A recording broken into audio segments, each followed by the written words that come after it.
Ladies and gentlemen, welcome back to the channel. My name is Chris, the High Guy Jacobs, and today we've got another episode of Who TF Are You? And would you believe it?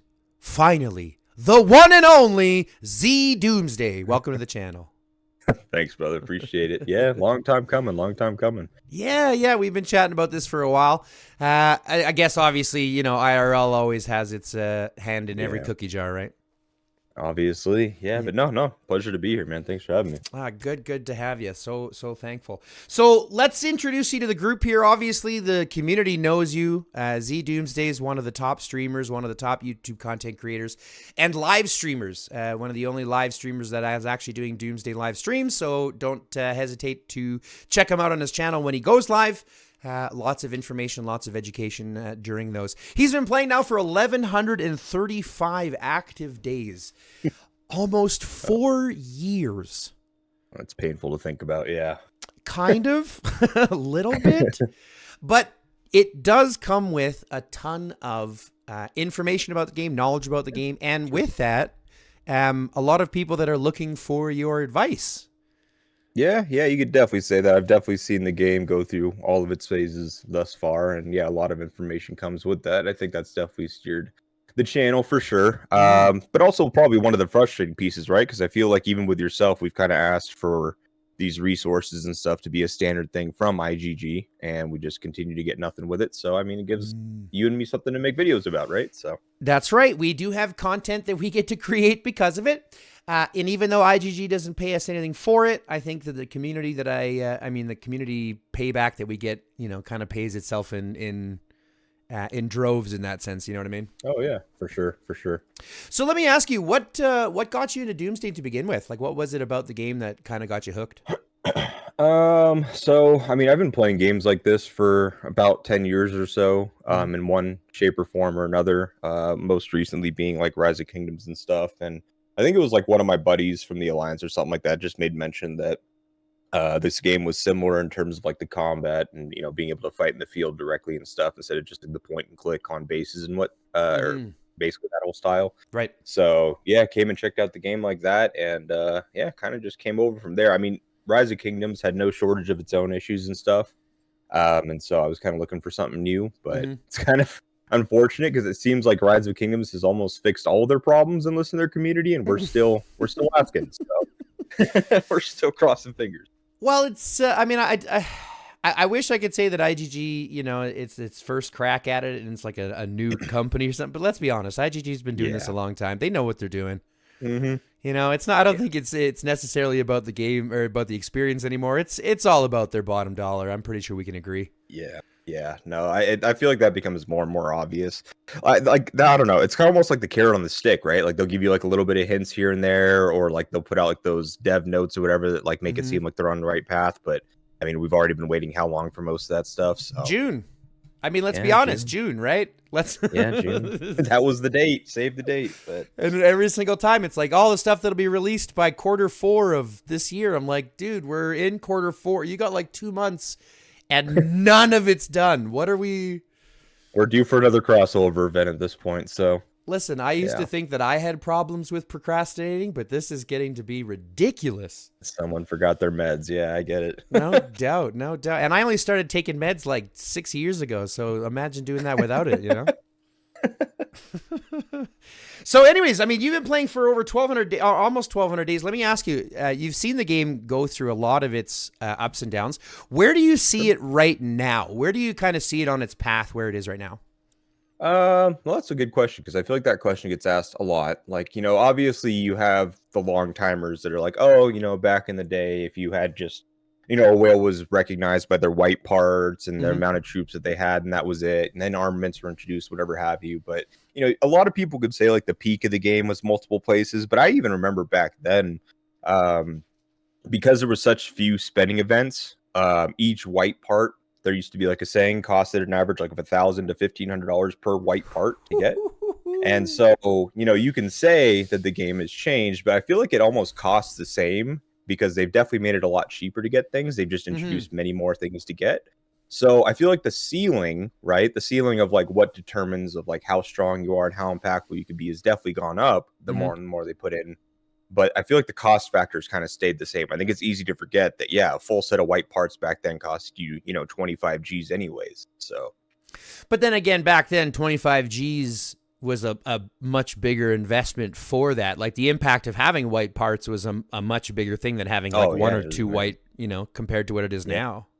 Yeah. But I mean, at the same time, too, you run 25 G's on a beast, an armament set, a garage, all that kind of stuff. And I feel like the impact now is just crazy. I feel like the only moving factor is that like back then, like we didn't have heroes being introduced every like 6 or 8 weeks. That's true. And so it's like if you had white parts and stuff, you could have like, really good impact for a while without having to spend much, So that actually brings up a really good point. One of the things that I've and I've heard from, I'm sure you've heard from the community a lot, is just like at the speed at which things are coming out, right? The speed at what the events are, the speed of the collabs, the speed of the heroes. I mean, we just literally got Rick and Janet, and then they dropped Isabel on us like out of nowhere. Yeah. So it's like there's so many things that are coming. What's your opinion on the speed of things? Well, I was out of everything that was in the dev notes, right? That long list of dev notes that got everybody excited a few months back that we just talked about. The two parts that I was most excited about was one, garrison restriction, obviously, and two, that exactly that they were going to slow down the pace. They recognized that players were complaining that there was just too much being released too soon. It was too quick.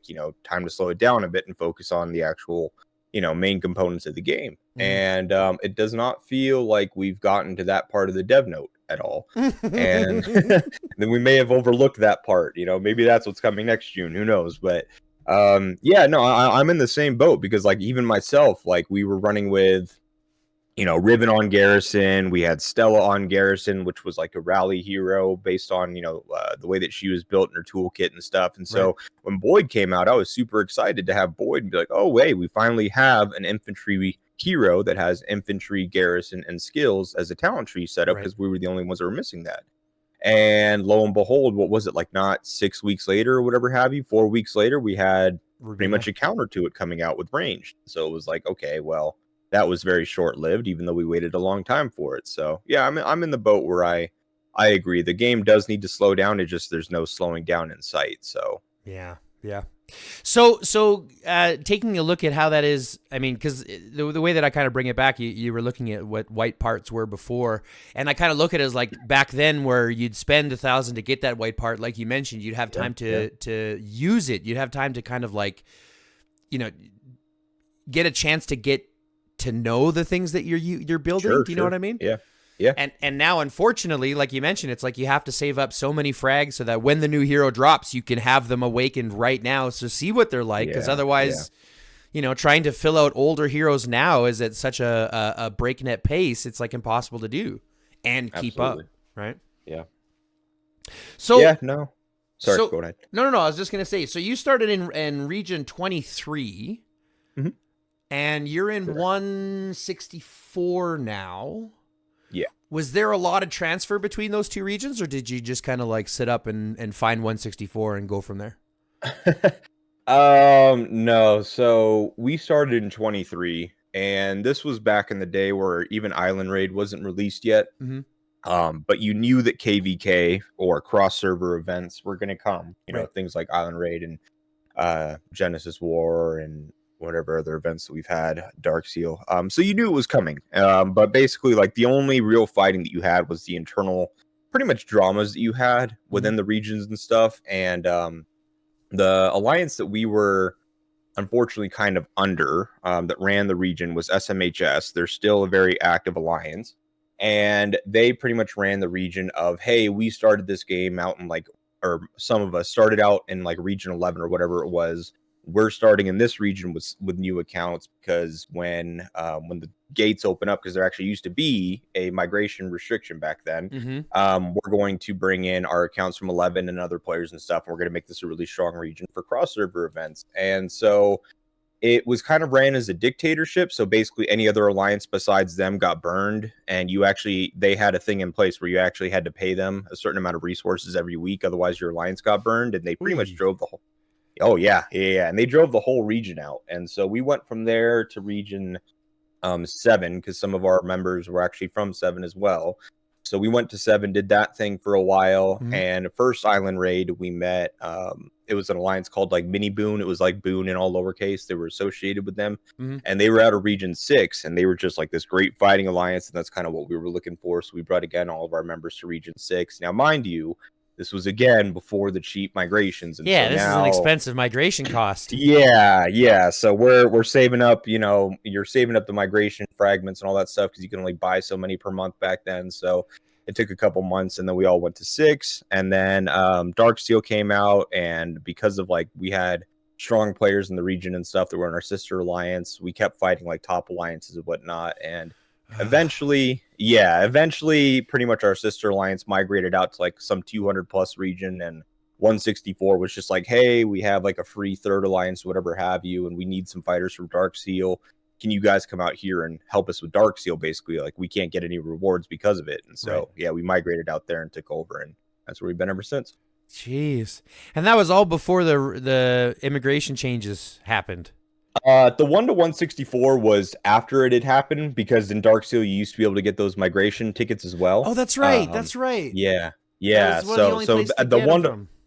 yeah, the 1 to 164 was like the cheap one, the one where you could just play Darksteel once or twice and you got a migration ticket, and so that Nice. was free to go to. But yeah, But previous to that, now I started a little bit after that, so you're obviously got a little bit more experience than me. I wasn't there when, like, so I didn't really negotiate or think a lot about immigrating out of the regions I was in, just because like it was so expensive. What if you could give me a close approximation? What was the approximate cost to migrate back then? If you were 100 mil plus, you had to get, I think it was like 26 tickets or something, and I think it was like $5 got you one. Oh my god! And then yeah, the price would double. You get 2 tickets, but then I remember at like the $100 pack, it wasn't double. I think it like stopped at some point. I don't remember, but yeah, it was something stupid. So now that migration is free, what are your thoughts? If you've done in both, which ones do you think which way do you think is better? I think it's a hybrid, right? I don't think that it's like a one size fits all. I think that there's good parts of having an open migration system, because Mm-hmm. obviously that's how alliances like your own are born or my own are born, right? Or that's how we grow our alliances. But I think it's less so about the actual migration part, but more so like the trickle effect. So on the one hand, you need to be able to lock down the newer regions first and foremost. You got to Mm-hmm. protect your new players. You got to be able to let them play the catch-up game or play the game itself without interruption. Right. So that part needs to be protected. 2, I do think that there needs to be some form of whether it be like a limitation or a restriction for migration in place. So whether it be something like, you know, the R5 can make it to where you can't migrate in, or they don't want that kind of a thing, or you do have some kind of like a might restriction where, you know, hey, what was it before? I think it was like you couldn't migrate into a region unless you were weaker than, it was like the 5th strongest player in the region or whatever, I think is what the restriction used to be. Yeah, there was So something to do with some kind of average. I thought it was like yeah. So something like there needs to be something in place to where, like, yes, you can still join a region, cross region if you want to or whatever have you. Sure, that's fine. Mm-hmm. But like in terms of like these regions that are just getting taken over for you know, like the buffs and all that kind of stuff, like there needs to be something in place. I don't have the solution for that, but obviously it's an issue that persists that needs to exist, right? So I think that there's pros and cons to both, right? Mm-hmm. Like the pro with the open migration is obviously you can create alliances, you can recruit, you have a better experience on that end. But if you have open migration without restrictions and limitations in place to protect your new players, that's when you run into issues. So some kind of a hybrid of both, I think, is where I land. Well, I look at it and I can totally agree with a lot of those points. I think one of the biggest things that they have an issue with, and you know, paint me naive, but a lot of it comes down to how they do their matchmaking. And we've mentioned how the matchmaking is kind of, I mean, the community opinion of the matchmaking is not very good. Sure. Okay. We understand that, right? Yeah. Of course. But I think a lot of that also comes down to the restrictions that they don't have in place. The fact that we have the capability of players of your might or my might being able to go to these new, you know, to any region that they want, or any of these younger regions, and any war zone that they want with no, you know, discrepancy against them. Sure. I mean, it creates a situation where how do they fix the matchmaking problem without instigating some kind of, massive immigration restrictions? Yeah, it definitely feels like it's one of those like almost like you're in too deep kind of moments. Mm-hmm. It feels like earlier on into the migration system, I think they even addressed it at one point and said like, "Oh, hey, we're testing out this new migration stuff or whatever have you," when they were first releasing it, and like, "Hey, we're gonna have these new, potentials and capabilities to have happen, and we're gonna adjust it as we go along." And I think they made adjustments like once or twice, but it kind of seems like they just left it hanging at that point. And again, I feel like we're so deep into it that like every new region that comes out, what are we at now, like region 800 or whatever it is, every new 950, I think 950 oh or something. gosh, Yeah, yeah, every we're new getting region is close just to taken 1,000. over by by old players, right? So Mm-hmm. it's just, I don't know, like, yeah, like you said, it's like at what point, or like, yeah, at what point can you kind of come up with a solution? Like you waited 700 regions later to try to address it, right? Like Mm-hmm. I know that they brought out that recent stuff or whatever have you to try to protect the new regions, new players, their matchmaking and stuff, and it's like, but this isn't new to you, right? Like we've been talking about this for 700 regions, like we were talking about. So I Like don't know.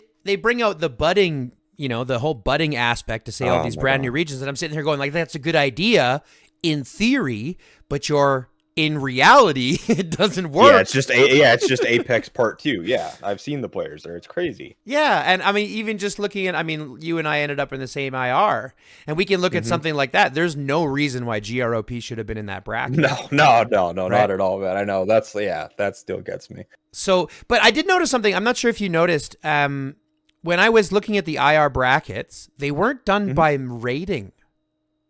The rating was Mm. not on the map. It was done by. It was not. Oh, yeah, it was done by the might. Yeah. No, Yeah. I don't has it always been that way? Because I haven't really No. paid attention. No, I haven't really paid attention to the island rating one. The only one that I've ever really paid attention to the rating one is AR, because you can see the rating of actually like all the alliances from an outside perspective. And island rate, it's like you have to be on the map in order to see that one before. So I swear to God, I remember it being battle rating. This was the no, first time you're because probably right. I Yeah, looked yeah, at it and I went, this because we registered at 6.4. So what's our battle rating yeah, outside of that? But we were still at 6.4. Either way, I mean, you can agree it's a situation where we shouldn't have been there. So yeah. Oh yeah, yeah. we You talked already about know that. the matchmaking is a little wonky on that aspect. Do you see any kind of way for them to fix matchmaking outside of that kind of Um, stuff, or you think we're just too far gone at this point?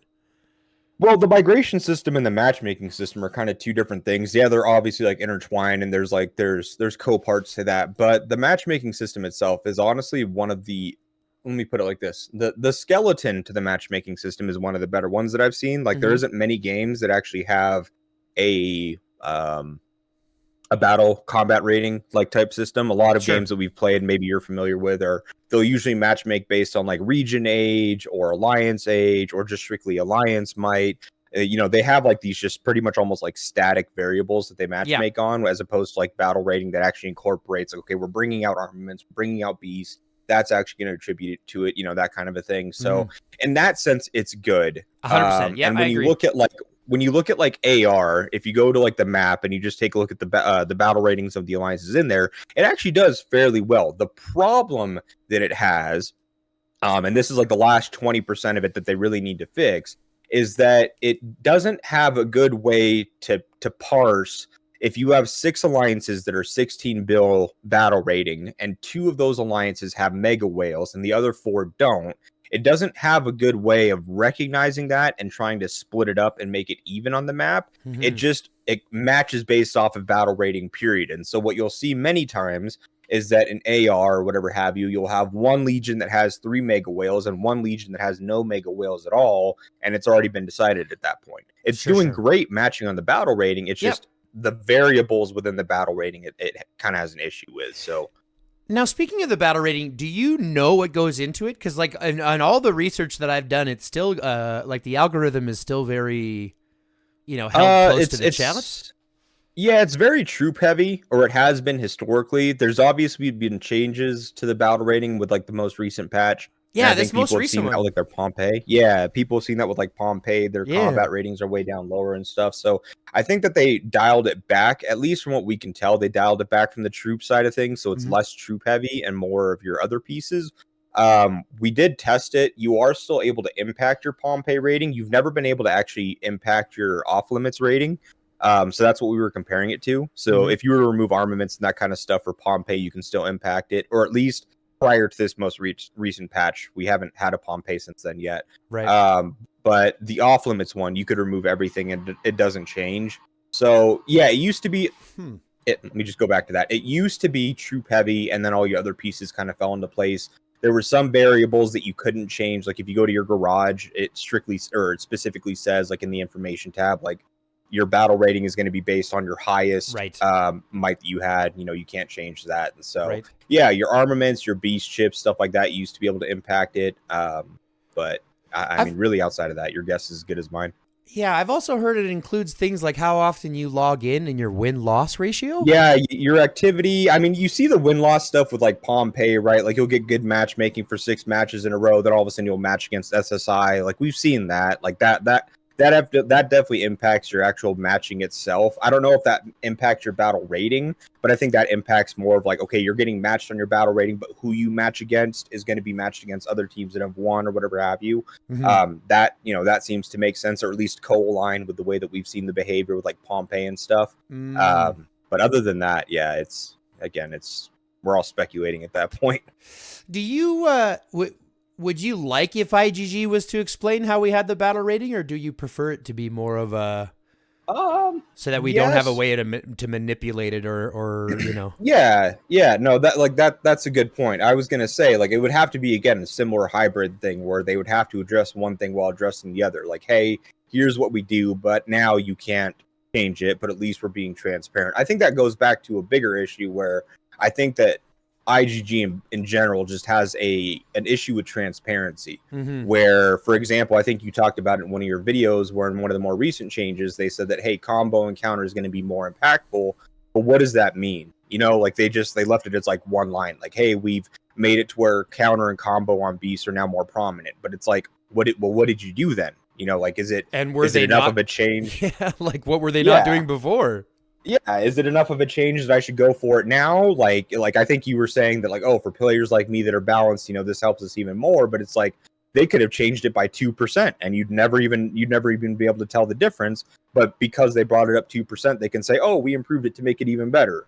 So I think that they have an issue with the transparency part. I think that even if you were to take a look at it from like just a perspective of like the roadmap for the game, like I feel like the players in general in the community could back the game a lot more, and you would relieve a lot of the negative consensus of the game if you just built a roadmap to say, hey, here's where we are. Here's our plans for the year. You may not agree with everything, which is fine. We don't agree with everything anyways right now anyways. Sure. But at least if I know I'm going to get slapped in the face in 4 months, I can prepare for it. You know what I mean? I can temper my face a little bit. Yeah. Let me flip it a bit. Yeah, that's right. Exactly. Self slaps a couple times. Grow a big beard. I don't know, something like that. But it's crazy because it's like, as we've been talking about stuff, and you've mentioned this game has kind of expanded itself outwards. And I do admit it's quite complex in that, because we do have things like the MMR or battle rating system, and we do have things like, all these other elements that attribute to might. It's not just, and this is something that I've also heard coming from other people, is like, are they going to release tier 7 troops? Yeah. And in my head, I'm going like, that's such a far down the road issue, because it seems to me like they choose to build out versus building up. Do you know what I mean? Yeah, absolutely. Instead of building on the foundation that they already have, tier 7 troops or, things like that, it's instead, let's add equipment, let's add beast genes, let's add chips, let's add this, let's, do something that's not outside of changing the foundation of the game almost. Yeah, no, I agree. Like, I think that was a conversation that recently came up. I think it was Call of Dragons, Rise of Kingdoms, other game that they brought out that has similar combat and stuff. They were doing something similar where actually it's almost funny that, like, when you look at the timeline of it, it's almost like Rise of Kingdoms and Call of Dragons and stuff will bring out something, and then IGG will copy it 6 months later. Because Call of Dragons, they have the similar combat system to us. Yeah. But right before I stopped playing that game, because it's a more recent one, they brought out pets that you could attach to your troops, and those pets would fight each other. 4 months later, we had beasts in this game. And so, yeah, but in that game too, like, one of the interesting factors that you just brought up is like, oh, they're not building upon what they have. I think that a lot of players complained when pets and stuff came out, and then they ended up actually bringing out a whole new research tree that you could research. And I think it impacted like the amount of troops that you can heal, your healing speed, and all that kind of stuff. And players like, oh, this is awesome. And meanwhile, I think we like since then we got like what, like beast chips or whatever. So yeah, I don't know, like they're adding upon stuff, but it's like they have to introduce some new mechanic to the game and then add upon that. And it's like we already see genes coming somewhere down the road. And so I don't know. I don't know. The game is like you said, like the depth is not as much there. We're kind of at the surface level. We're just spreading further and further and further out. Like I have to have this, I have to have that. I have the refinery. I have, I don't know. Well, exactly. It's not about like it's not about building out your account or building out your, like before you could kind of get away with doing a little bit of everything, but now unless you're dropping thousands of dollars a week, like it's really hard to kind of keep up with everything that not only just the events like we've spoken about, like the speed at which things are coming out, but just like micromanaging every little thing. Like you mentioned, now we have the refinery. Now we have the, the auction house that we have to focus on. We've got genes coming right away. And now that or sometime, who knows, they were supposed to be coming already, but I think they made, truth be told, I think they came up with the troop equipment to balance the beasts because, correct me if I'm wrong, but what we're seeing now that we have all these beasts with massive chips is that beasts are really influential inside of a fight.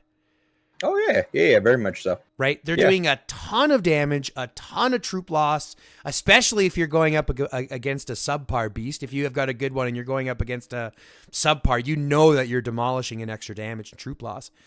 So it's like... it's exponential. It's almost like they came up with this as a way to balance the troops against the beast damage before they add genes to then make beasts even more overpowered.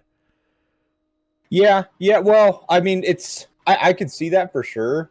But I mean, the hard part about it is that obviously they operate as like two separate entities. And like you were saying, like if you're somebody with a built beast that fights someone with a subpar beast, I could sit here all day long. I could max my garage, I can max my refinery, I can max my hero, I can max my armaments, and it doesn't even come close to the amount of impact you can have with beasts, right? Like I have reports where, I have like Boyd and Ethan, and they'll kill 21,000 troops with each skill rotation. So if I can get both of them to proc a skill in 1 second, I might kill 40,000 troops with two skills. Ethan's last skill plus Boyd's rage skill, whatever have you, right? I might get 40,000 kills out of it. Call it 45 with a basic and a counter attack. Mm-hmm. But then in the same 1 second, I'll kill 150,000 troops with just one active skill. Yep. From Pango. So it's like, like you said, like if you are on rally or garrison and you have not focused on physical beasts and chips, you are hurting yourself more than anything by focusing on anything other than that. So, I mean, you brought up the fact that the physical beasts are rally and garrison. Is there a specific one that you like to run in the field, or does it kind of not really matter in that sense? Just anything but counter, I think, is really the biggest thing, right? Because it's kind of just falls into the same factor where like you don't want to be going for let's look at troops, for example. You don't want to be focusing on counterattack damage, or whatever have you in the field, because that requires you to get attacked. And if you're getting attacked, yes, you're dealing that bonus damage, but as your squad gets smaller and smaller and smaller, you're dealing less and less damage, yada yada yada. Mm-hmm. So it's kind of the same sense in a beast. Like you don't want to put yourself in a position where your squad is just going to die in a few seconds anyways by focusing on counter, because if they only attack every 3 seconds and your march dies in say 12 seconds, you haven't really done much for yourself, only attacking 4 times. So, I mean, honestly, the only advice I really ever give is just like if you're a rally or if you're a field player, crit and combo is the way to go. If you're on garrison, counter is definitely a huge factor to that, but still the same thing. Like you could even go combo on garrison and just hyper dump your damage into the tank rally, and being able, like if the tank rally, like someone like myself, it's just built with a high amount of like squad damage reduction and this and that, whatever have you, and the troops aren't doing much damage, then at least your beast can kind of bring that damage to the table and expose like a weakness to them. Right. So you can even do it there. But yeah, like it's kind of just different pieces to different roles. The field part is probably the easiest part. If you focus on crit combo, you're set. If you're on garrison, crit combo counter, a balance of it, whatever have you, is good. So I don't know. It's less complex in that sense, and it's just more so like what do you have available to you to get based on your luck. So That's exactly what I've been telling people, and you make me feel so good by saying that. You don't understand how, because here's the thing, and I'm gonna fanboy a little bit here. You're one of the streamers or one of the YouTubers that I've always looked up to, because you've got such a dynamic way to run through the information, to kind of take a look at things the way that people don't normally look at things. And so being that like kind of detailed and having that, understand, like fundamental understanding of it. Sure, it might come from the experience you've had in other games. But be able to translate that over to this and be able to have that analytic view is something that I've always, like, I wish I could do myself, but I just don't have the attention span for it, right? Like I'll look at the reports enough, but because it's not like, the reports are pretty confusing unless you know what you're looking for, unless you've looked at them enough. Yeah. Right. Yeah. And of course, IGG doesn't do it any better. They don't make the reports very clear to follow themselves. Of course. It's always been one of those situations. So for me to hear from someone that I look up to that I'm doing the right shit, I'm feeling good about myself. Thank you. I appreciate it. Yeah. No. Yeah. I've had quite a few people come to my streams and stuff and say, "Oh, hi, guy. Mentioned that we should balance this out or focus on more of a balanced approach and stuff." And then it's just kind of just taking it to a next level as to why you should balance it. And I think you've already mentioned it a few times as well, which is like the diminishing returns. You go to it, like, I think it's like 450 or something like that. And your attribute points beyond that, you're getting such a small percentage amount increased on like your proc chance and stuff that it's better to focus on others. So yeah. No, I mean, you have all the right information, and especially for players where it's like you don't have the ease of access because of your wallet to pivot or focus on all things, then it just becomes like, how should I build this with the limited resources or whatever have you that IGG gives me to do it? So that's right. You definitely had it right. Oh, that's good. Well, it's true, though. I look at it very much simply as saying, and this is also why I tell people, go back and readdress it every 3 to 6 months, because the game is going to give you shit. It's going to give you frags. It's going to give you chips. And maybe the one that you're not working on supersedes one of the ones that you aren't, other ones that you aren't working on in 3 months, right? Yeah, so there's lots of those things. So unless, like you mentioned, unless you have the capability of having access to the whole game, it really is a job at being, how do we be efficient with our resources, whatever that looks like. Yeah, you have to be nimble for sure when you're a free-to-play player. It's. I mean, you can even go back to like armaments with that, right? Like people were saying, like, oh, should I focus on this gold piece or that gold piece? Like, should I focus on the defense part of this, or that one gives counterattack? Which one is better? And both of them are like 0 stars, and it's like you shouldn't really focus on that part at that point. It's free-to-play. You should just let the game give you whatever it gives you for the next 6 months, and then start, like really honing in on that. Because if you sit here and you try to take one piece and I'm going to take this because it has 3% counter damage as opposed to defense, and you dump all of your purple fragments into it to get 2 red hone slots on it on the hones, and then 6 months later IGG decides, hey, in every single event that you can get armament fragments on, it made the one that you have 2 stars, but the other piece that you didn't go with 5 stars, you've hurt yourself. So well, no, you have the right approach. Not only that, but a lot of it, even if you look at the hones for armaments themselves, like people ask me, like, what hones should I focus on? And sure, you have your basic list, to be an all-around fighter, or whether you're going to be rally or garrison, blah, blah, blah. But a lot of it is whatever the game gives you. We're not talking about min-maxing 1 or 2% in order to get at that point, we're not talking about a free-to-play or average player game. Exactly. We're talking about Apex, in that situation, you're talking about getting to that 7.4 million sets or whatever, the very top. Let's not worry about that. Let's worry about, right now, what's going to be better, 3% attack or 3.5% attack? Let's be real. Yeah, and I think the biggest mistake that I see amongst free-to-play players and small spenders alike is that they see a red value pop up, and it's that shiny carrot on the stick that, I've been chasing that. Ooh, I get to have a red hone on my piece, and I'm a field player. Okay, so why do you have a red garrison basic attack damage hone on there? Like, it's because it's a red hone, and it's like, no, put a blue infantry attack on instead. Yeah.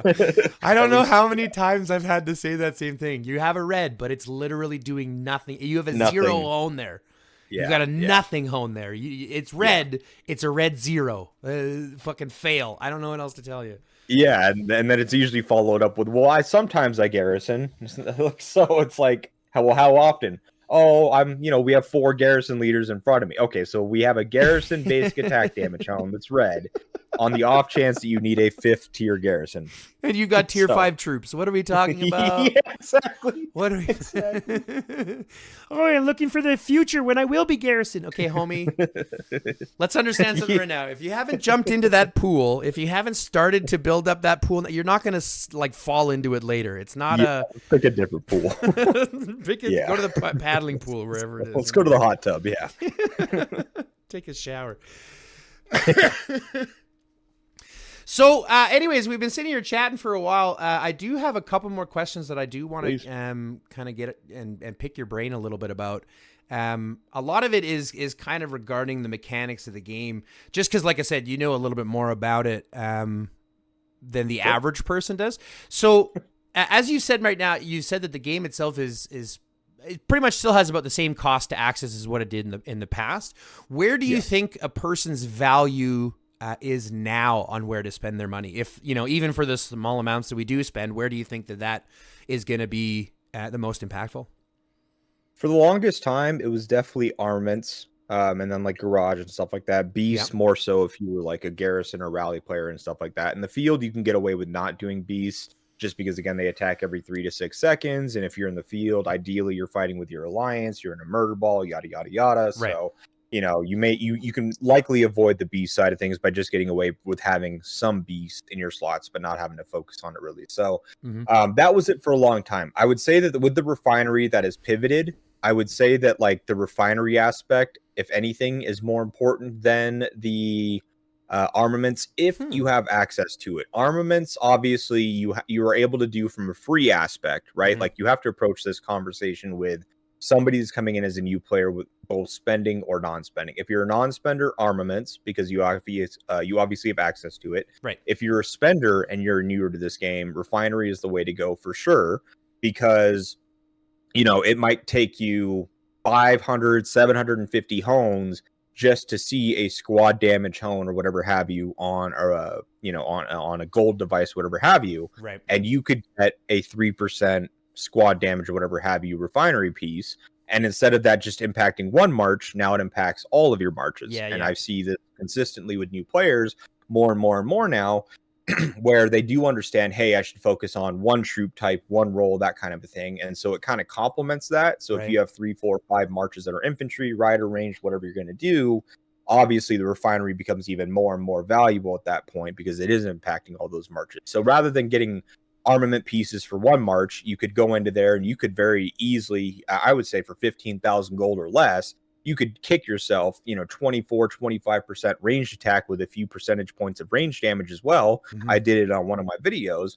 And now all of a sudden you have 1.5 red hones worth of squad damage and 6 red hones worth of ranged attack for the same amount of money that you would have spent gambling 190 purple hones. Yeah. So, and now that you mention it that way, I kind of look at it now kind of like a jacked up warehouse or a jacked up workshop. Like the workshop itself was so impactful because exactly like you mentioned, not only did it benefit every march that you put in of those troop types, but every device within the workshop technically benefits every other march with firepower and protection. Yeah. And then the squad attack and defense came with it too. Yeah. So it's like it's that, but you're right. It's effectively the refinery has added the cheapest ways to get some very hefty stats and squad damage reduction to be able to pull those. I mean, I just saw someone today, and don't get me wrong, it was a 2-statted helmet, so it didn't have the 3 basic stats. But for only 500 gold, he pulls rider squad damage and rider squad damage reduction on one piece. For 500 gold? For 500 gold. That guy hit a gold mine. That's what I'm saying. So, I mean, like, those opportunities are still out there. And for cheap, you have that. Don't get me wrong. It's not going to be everywhere. You have to get lucky. And spend your time it's a in game. The auction it's house. A patient game. Yeah, for sure. But speaking of the auction house, I also figured out some things maybe you didn't know about. They don't necessarily put things up. Like, if you put something up for sale, it's not necessarily up for sale. Yeah, doesn't it take a time to have listed, or take some time to get listed, right? Not even that. I've had an item up now. I crafted. I'm gonna puff my own collar. I crafted my first ever 3-statted item today. Oh wow, congrats. Yeah, I mean it's a ranged item, and I'm an infantry, so I get screwed anyways. Yeah, I'll go fuck myself. Yeah, so I'll go fuck myself. So I put it up for sale, and it's been up for sale for a day now. It's been on the list for a day, and no one can find it. Really? No one could find it. I went to 3 other of my other accounts. I searched for it specifically. I searched for just one of the stats, all 3 of the stats, like every way that I could try to search for it. Couldn't find it. Went to the help desk, was like, how come I can't find this anywhere? How come it's not available for sale? Now it can be found. Interesting. Huh. And I haven't ran into that, no. They said in the reports or in the description of the event, it says it'll be put out. What's the exact wording? It's like it'll be put out at irregular times. Mm-hmm. Like in one of the descriptions of how it works, it'll be posted at irregular times. And so they basically just said that it's up, but it won't necessarily be up. And I'm like, it won't be visible. How is that possible if we're spending to put this up? I'm paying gold to put it listed, and now it's not listed, and no one can find it? Yeah, the only thing that I could possibly think for that is that they, like, especially because of the server issues that they have like I would imagine that they have a cap on how many items can be listed at once, and then as items fall off, it's almost like you're in a queue to where your item then appears. Like that's the only thing that I can think of. Where, okay, we can have everybody in the game have these items, but if every player in the game listed an item, they could overload the server if if they're already experiencing server issues. So we'll put a cap of 50,000 items can be listed total. And then as like the longer that your item is listed and it's not one of the 50,000 listings, you're further up in the ranks. And then as items expire or are bought, then that queue just kind of fills the active 50,000 listing. That's the only thing I can think of. See, that makes sense, and that just pisses me off. Oh, for sure. Because it's but also, like, what pisses you off more? Being in a queue to sell your item or not being able to fight on the field because we were having lagging issues before that refinery existed? Oh, no, but here's the thing. It's not one or the other. It's both. It's both. No, absolutely. but I'm saying, like, I think that from their end, they want to make gold off of this, but they have to do it in a way where it's like, okay, we're already experiencing lag issues. We can't just so. That's the only justification I can see them trying to pull. Yeah. It's a shitty justification because at the end of the day, they should just fix their server issues to begin with. And then we could have both without issues. Right. But yeah, no, like that's the only thing, at least in my head, that makes the most sense if you're experiencing that. So that is crazy. I've never seen that. Yeah, and it's frustrating because, you know, I put it out originally at a decent price and it went 2 days without being sold. And I'm wondering, well, did it go 2 days without being sold, or was it just not posted? Like, did nobody see it? Because as soon as I mentioned it to a couple of my other friends, like larger friends who are looking for it, and the price that I put it out for, they were like, yeah, I would have bought that in an instant. It was never up. And I went, I can't find it. Yeah. That's my whole thing. And I went to 3 other accounts and looked for it. Couldn't find it on any account. Wow. Had other people in my alliance try to look for it. Couldn't find it on any account. But funny enough, the moment I finished talking to the help desk about it, now it can be found everywhere. Yeah. No, I mean, I've seen that firsthand with like some of the other stuff that we've done, like reporting broken heroes and stuff. You go back and forth for weeks and weeks, nothing changes. All of a sudden you go public about it on YouTube, or you tell them, hey, like, I've actually brought up the card before where they pissed me off. I think it was the Jacob and Jonathan one, where they just were just like, oh no, nothing's broken, nothing's wrong. You know, like they were coming up with like every single excuse in the book as to why it wasn't broken. And I was like, okay, well, in that case, I'll go on ahead and report you guys, because as buyers or purchasers in the States, we have buyer protection laws, and you have advertised these heroes saying that they will do this and operate like this, and people have spent money, real money, trying to get these heroes under the expectation that these heroes are going to operate this way. And when skills are just outright not working altogether, you have now sold a product to a purchaser under the expectation of something, and it does not work like that at all. Right. We are notifying you that it doesn't work, and you are not even investigating it. So now you're on the grounds for legal issues. And lo and behold, oh, we've fixed the issue. Here's 300 diamonds. Thank you for bringing that to our attention. So yeah, I don't know. Like I don't understand why it has to come to that. It's just like, it pisses me off that, like, yeah, like real people, especially like when Jacob came out, they're like, oh, Jacob seems really good for Garrison, better than like Louis because of what he offers. Or Jonathan is actually like a good counter rally hero or whatever back back in the day. Right. And you're telling me that 2 of the skills on both the heroes just outright don't work at all? Like that's insane. They work now though, right? Oh yeah, well obviously they don't like hearing legal issues. So, Jeez. This actually brings up 2 questions though I wanted to ask you. Sure. Just because we touched into them in regards to hero changes. What is your opinion in regards to balancing the heroes? Like releasing them, like how they did with Julia, for example, and how a lot of other games will do it to balance heroes if they see that one is triggering better or doing better or overperforming. So they might tailor it back and things like that. What's your opinion on actually like changing the heroes that way versus just releasing new stuff to balance? it's a tricky subject because it's not an issue that's unique to the game, right? Like that's obviously an issue that is amongst a lot of other games in every genre, especially like MMOs and stuff. It's tricky because when you release a hero or when you advertise a hero to say, hey, they're going to do this, this is how they are going to work, this is what their mechanics are. If they come out and they're operating as they were advertised without any bugs or anything exploited or whatever have you, right? If they're coming out and they're performing exactly the way that they were advertised, and all of a sudden you decide this is overperforming, I'm going to nerf them or I'm going to dial it back. Again, it goes back to the same thing. I bought a hero because I read into what they were going to do and how they were going to perform, and I spent money to get that hero to perform as well as I saw that it would. And now the money that I spent I'm not getting what I spent my money on because you made a mistake, you overtuned it, and now you're dialing it back at my expense, right? So that becomes a tricky ground to be on.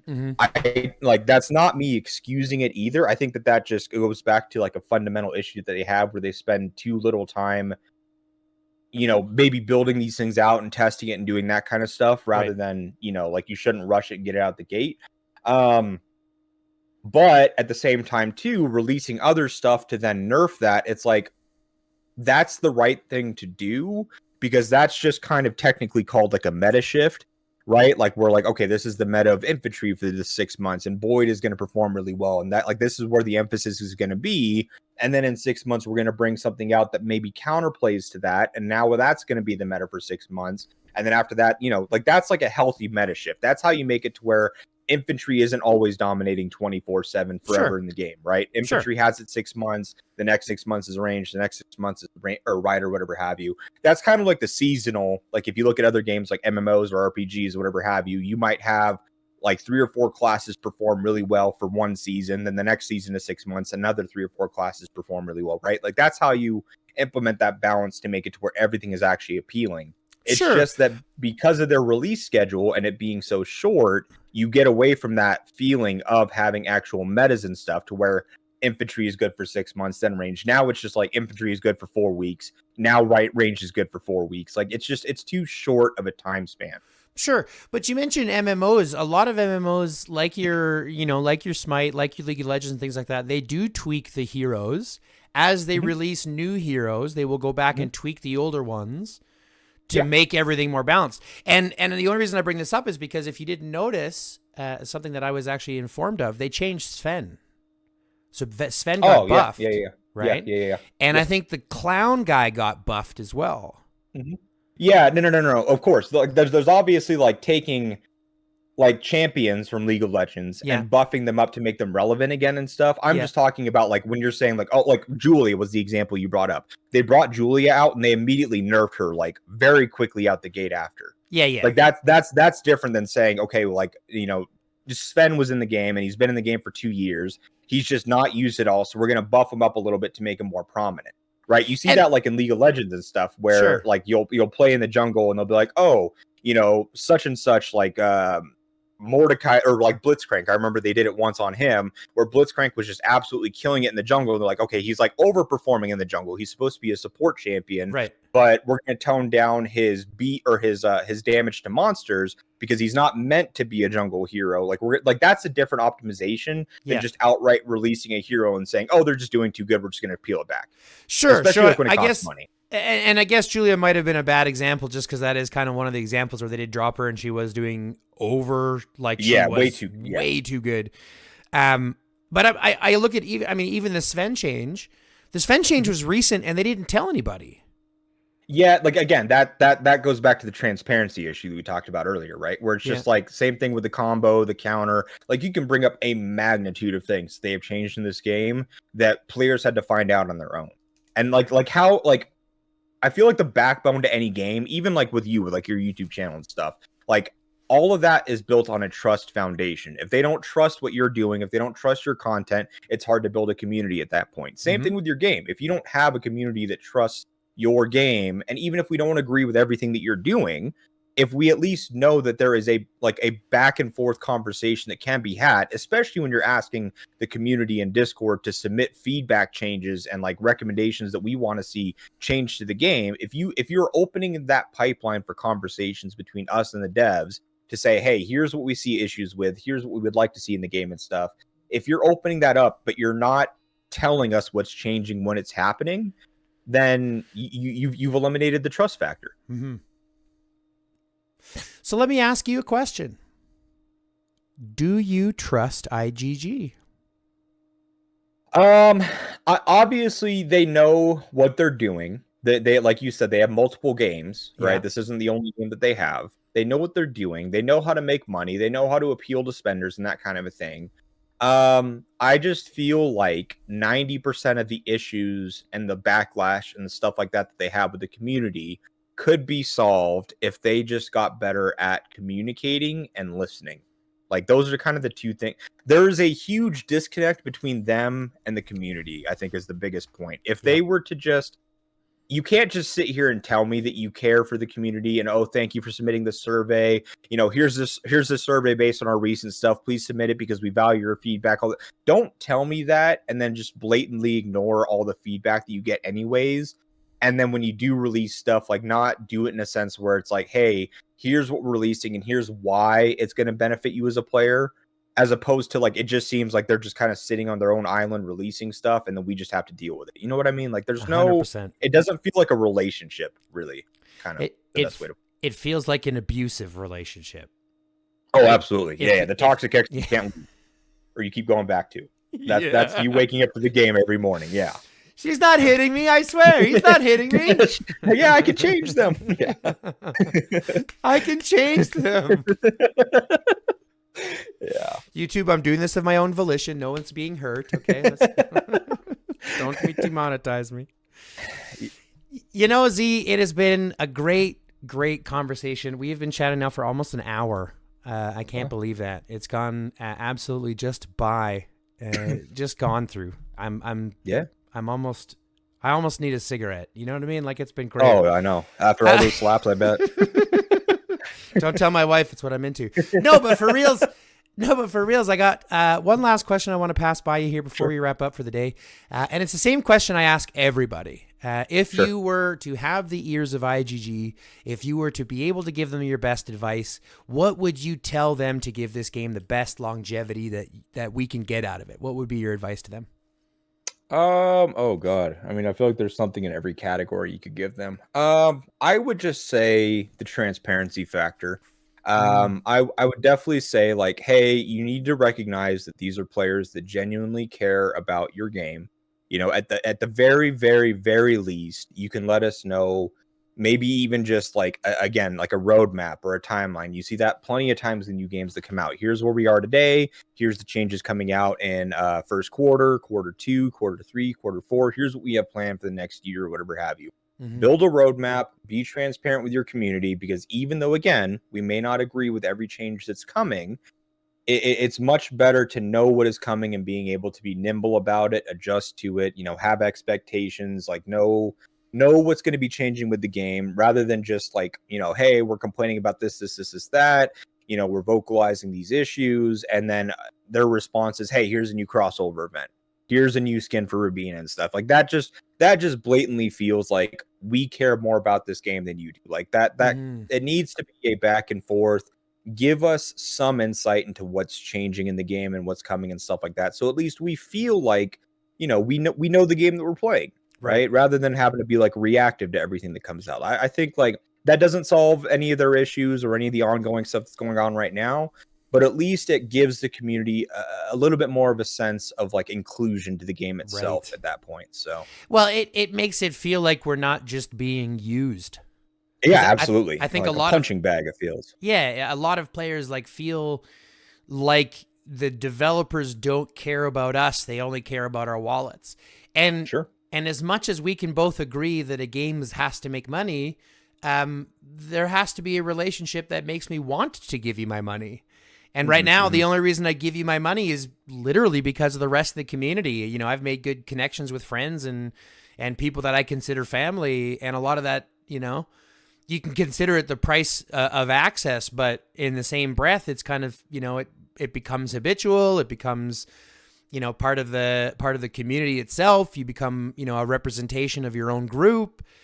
It's play. Well, exactly, and it's like there's so much potential that IGG is missing out on by simply ignoring us.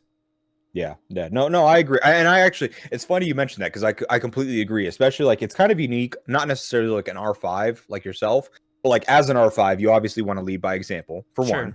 I also know that you are an infantry main player and you garrison, right? Yeah. So you have to be able to keep up with the current meta to some degree at least. Yeah. To be able to continue to fulfill that role. You don't want to let your group down by, you know, just going from being a great garrison to a subpar garrison just because you all of a sudden stopped. You know, like you almost, it sucks to say it. It's probably a very toxic thing that we need to get rid of, but you have to like keep up for the sake of your group, like you said, right? Like I have a role to perform. I need to perform it. I'm the same exact way. I totally get that. But yes, it needs to go from just like I'm creating my own incentive to want to play this game to, like you said, like there needs to be more coming from their end rather than just, oh, I think that if we throw this out here, they'll want to spend money on it. It's like, no. Like it works, especially for the top percentage, right? That want to like maintain. But even now we're seeing like that's crumbling. How many top accounts are being sold off or are being abandoned and stuff? Oh my God. The number is crazy. Like I was talking with my group the other day, and we were talking about how all the old people are leaving. And I don't know if they're being replaced by, like, I know a lot of younger players that are still spenders, but I don't know if the younger spenders are spending at the same caliber as the older 100%. Spenders were. Yeah. And that may be because obviously they had to spend to get their account to that point. Now they're just kind of at the maintenance phase. Yeah. I've definitely seen that for sure. But at the same time, like you said, we may not see the pain of it now, but if they bring out something in addition, like say like a new aspect to Beast or whatever have you, where you do have to spend more, we may not see that. I think I saw that firsthand with playing against oh gosh, it was Poodle's old account, one of the old, you know, top 3 accounts in the game, and we garrisoned against him. And even though he's got, you know, max garage, max armaments, all those different things, we traded even just simply off the simple fact that my chips were built out and his weren't. Right. So someone new got Poodle's account, has this max account and stuff, but because they didn't spend on the most recent stuff, now all of a sudden you're getting out traded in garrison. Right. And yeah, so I agree with that point where it's like, yeah, people are picking up these accounts, but they're not spending the amount that it takes to maybe not even get it there, but to maintain that top level of play. They're just kind of taking it there and then saturating the account by not progressing it. Or not knowing how to play with it. Like this is that as well. 100%. You know, this is one of the things that I noticed just in, and this is no fault against the people who buy accounts, because even the account that I'm running now is not my original one. This one was given to me. I just got lucky, right? Sure. But if I look at a most recent account, I'm not sure if you know Chad of the Shire. Yeah. So he had like a 7 plus billion Rubina set and things like that, and he was just 220 million. Well, he quit the game recently because of his problems with IGG and how they'll only ban you if you affect their bottom line, but you can be a total piece of shit and they won't care. Yeah, in the English chat, yeah. Like you can tell people to go kill themselves. You can tell people to, you know, you can call people the most racist shit ever, and they don't care at all. You could put up, you know, you could put up pictures of yourself as Pikachu, as Hitler, and they won't even ban your pictures. Yeah. But the moment you create a bot to influence the help desk or the helping in the alliance, shame on you. You know, the minute you even type the B word bot, like you're banned for 24 hours. Well, exactly. And so it's like all these little things where I'm sitting there going, but even in that situation, so he sold his account, and like the first event that guy had with this account with his 7 million, this new 7 million Rubina, and they ended up getting pushed by people that they shouldn't have been. And again, no fault to his own, but didn't know what he was working with Yeah. when he got the account. So it's almost like you need to school someone with what you've been doing on your account, right? So that they have an idea on how to do it moving forward. We had a very similar saying, because like I grew up like street racing and building, racing car or street racing cars and stuff like that. It's a saying that we had there as well. It's like the whole built not bought situation. If you build a car, like what's gone into it, how to perform, how to make it perform at its best and stuff. You can build up a great car and have it run and beat certain cars, and then someone comes in and buys it from you and they're just getting shit on by many cars that shouldn't be. It's the same thing with an account, right? You build it, you know what goes into it, you know how it plays well, you know how it's tuned for, you know what situations to put yourself in, as opposed to someone that just comes in and goes, oh, I just want, I want to skip the spending factor, I'm just going to buy a strong account because it's a strong account, and oh, that's weird, how did I get zeroed? Yeah. And oh, that's weird, how am I losing in trades? Oh, that's weird, Yeah, where all my yeah. troops go? Yeah, so The no, aid I know, station's we over see full. that. Yeah. But I mean, I guess that's all part of the dynamic of this game, right? Like, as we've talked about, it's been going for what, 4 years now? I think something like that. Yeah, I don't know. Panda's old as dirt. You'd have to ask him. Yeah, but I even haven't been around. I know he's over 1,200 days. I think it's like 1,200 Oh, plus yeah. something, right? So it's Yeah. we're getting super close to that 4-year mark. So I mean, it's gone through its growing stages, and it's interesting to me that there's still growing stages. Whereas, like you mentioned, it's almost like they should kind of like relax a little bit and kind of formulate the foundation better before adding on the extended wings. But, it is one of those things where I look at it and go, how long do you think the game, has to last? Well, the community is strong, so it's really just dependent on whether IGG listens or not. Yeah, I think that they're gosh, it sucks. Like they're definitely playing on eggshells, because they're at they've been through a lot of pivotal points, and they've kind of dropped the ball thus far, and so they've lost, I'm sure, a lot of their spenders and stuff. And to me, I can't tell if they've doubled down on releasing, the spending events and opportunities to spend and stuff because they're trying to make up for the lost dollar that they have. It definitely could very much be that, or it's just like, again, it could very easily just be they blatantly do not care. We're going to funnel out as much money as we can and siphon out as much as we can with what we have. And, I also do know that they are running insane marketing campaigns in some of the countries and stuff like that. Like you see a huge increase in like Russian players and stuff like that, as opposed to other countries and stuff. And from what I've heard, it's just, they run very good campaign ads, targeted ads out there and stuff. So, they're obviously doing some things that are effective. It sucks for the longer term player that, they're focusing more on that. But then it's like, at the same time, how can you appeal to new players and get them into the game and be like, hey, come play our game, when, day 2 of me starting out on this game, I've got some 250 mil player running my region, So I don't know. Like it feels like there's like those things where it's like you want to do one thing really, really good, as opposed to a lot of things mediocre, but they're not even doing a lot of things mediocre. They're doing everything. I don't know. Like I'm waiting to see what they do well on, or what part do they recognize as, okay, this is our cripple point. We need to turn on this. We need to stop the bleeding. Like I'm waiting for that day. And I don't know if it'll come, but I'm crossing fingers. But you have seen enough of the red flags yourself to be at kind of odds, correct? Oh, I mean, I feel like all of us know that. I feel like we're all kind of just living with our sin at this point, right? Where it's just like, we know that this game has gone to shit, but we're so deeply invested. And for most of us, even yourself, I know that you're the same way. Like, it's hard to build up a friendship with groups of players that you've played with for years and years that have become a part of your life outside of the game or whatever have you, to then just walk away from it overnight. In a lot of cases, like, yeah, you can cut the spending, you can, do that kind of thing. But then all of a sudden it becomes even less fun to play the game itself. So it becomes this weird thing, like we were talking about earlier, where it's like you create your own enjoyment. It's almost like you have your own world or your own bubble within your alliance that kind of helps deflect a lot of the shit that comes from the game itself. But we all know the game has gone to shit. It's not to say that everything is wrong. They've definitely done some good things, and there's some good aspects to it, or whatever have you. But I think that everybody is more than aware that there needs to be like a hard pivot or some pivotal points to really improve upon the game and make it something to what it could be. I think that that's like one of the hard parts. We were talking about relationships too earlier. You can be in a relationship, have the relationship go to shit, but you remember like the good days of it, the good aspects, the good pieces and stuff. And it's almost like we're playing a game where we know what it could be, And we're kind of holding out to hope that maybe they see that and pivot towards it the way that we would want them to. If they do or not, who knows? So basically what you're telling me is that we're not in love. We're in love with the idea. Exactly. The idea of what the game. Yeah. The potential. And that's something I come back to all the time. The potential of this game is phenomenal. I mean, there's so much nuance to it. There's so much like small details that actually matter, small interactions that are like, there's so much beauty to this game. And that's one of the reasons why I love to play it. But like you mentioned, it's like if IGG itself doesn't change from where they are, if they don't pivot, if they don't realize, if they don't come to some kind of fruition and be like, yeah, some things need to change.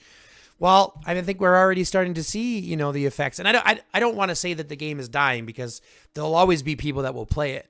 But I think the competitive aspect, like that continuous grind to want to play at a higher aspect or play at a higher, category or play in that higher bracket, is falling off more and more, just because it's becoming less and less. Well, like you said, it's almost like it's less and less digestible. Yeah. You know what I mean? No, it absolutely is. And again, like you don't have to sit here and say that the game is dying, but you never want it. Like when you see the players that they brought out most of these releases for, like when for the longest time you're saying, oh, all these releases appeal to the top percentage of the game, or the top spenders, or to the spenders themselves, right? Like I think that you've said that for the longest time on your channel. Sure. When you see these same players that they brought out all these changes for the last couple of years and appeal towards, all start quitting the game and leaving and stuff, something isn't working. Something has to change. You can't at the expense of your other 95% of your players go one direction with the game for the top 5% or whatever have you for 2 years, have all those players quit and not recognize that something might not be working. Yeah, and I used to think that too, but I was sitting here doing some math and thinking about it. And that would be the case for most. Like that would be the case on paper, but we're talking about something that is fundamentally a different experience. Like let's look at someone who plays at the top, right? Let's look at someone like Save Me, right? Sure. Save Me is someone who we know has spent over $1 million, and a year ago had spent over $1 million on his account, or at least that's what it was said. The average player, what do you think the average player spends on this game? Oh God, I mean that it's. At this point, it's hard to say. Like, I mean, for different brackets, you could probably come up with an average, but I don't know, just an average. But I mean, even if we looked at it, it's probably not very much. The majority of players are not spending thousands of dollars a month, right? Sure. So I look at it and I go, one person, right? One Safe Me is worth 200,000 other players. So it's not about the top 5%. It's literally just about the top 1%. Oh, yeah, of course. Right? So this becomes my question. If it wasn't so much that everything was so expensive to access, if the game itself wasn't so expensive, then I could agree that, it would come down to appeasing the 95% at a better cost. But because it's so concentrated on those couple of, accounts spending hundreds of thousands of dollars, does it really matter about the 95%?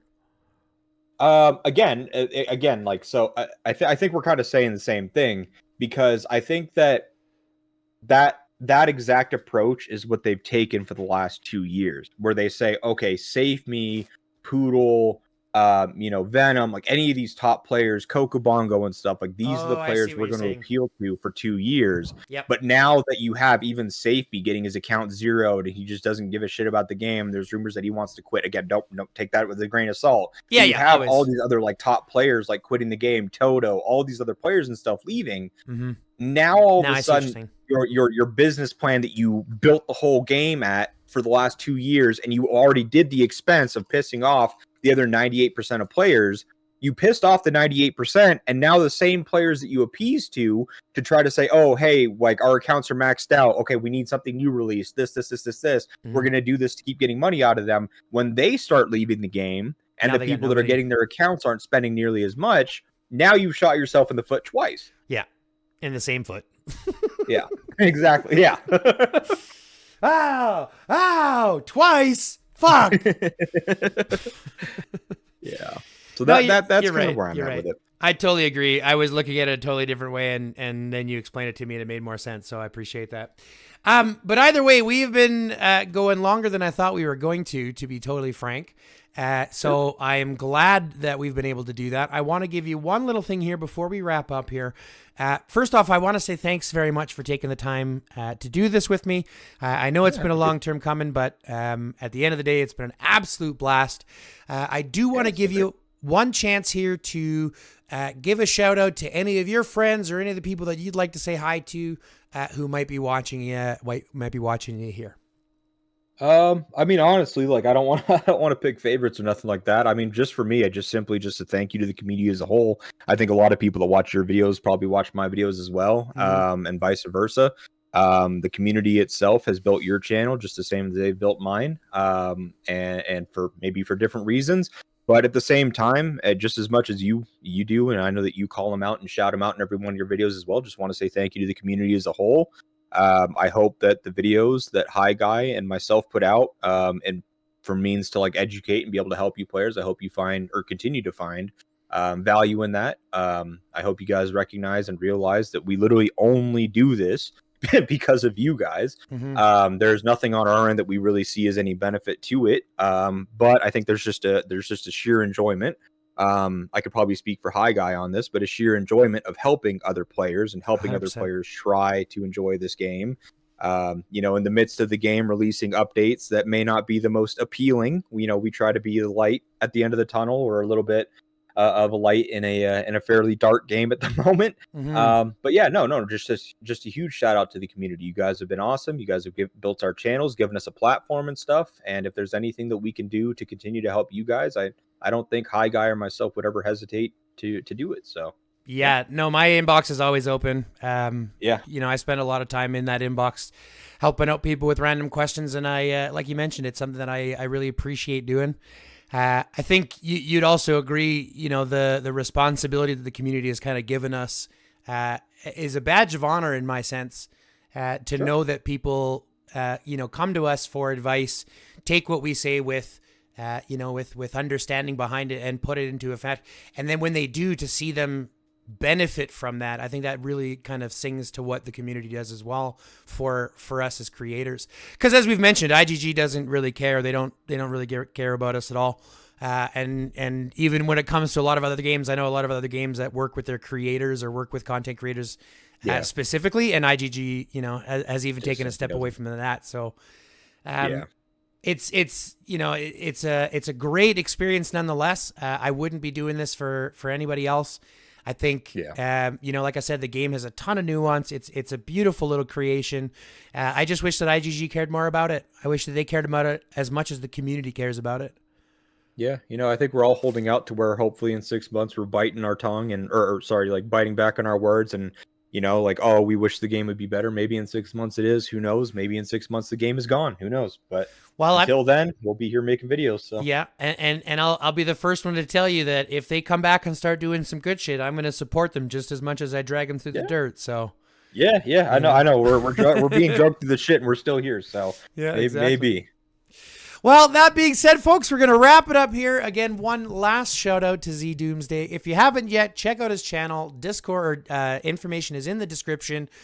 Check it out. Send him some likes. Send him some love. Let's help him he just cracked 3,000, right? You just cracked 3,000 subs? Yeah. Fuck, that's beautiful. Let's get that number growing, folks. Other than that, we're going to wrap it up here. I'd like to say a huge shout out to the community for being there. And a huge shout out to the other content creators, even, to Panda, obviously, for all the work that he does, to Charmander, to Harley Quinn, all these guys that I work with on a day-to-day basis. Huge shout out to you guys. Keep up the good work. And with all that being said, love, peace, chicken grease. And until next time, now you say stay lifted. Stay lifted.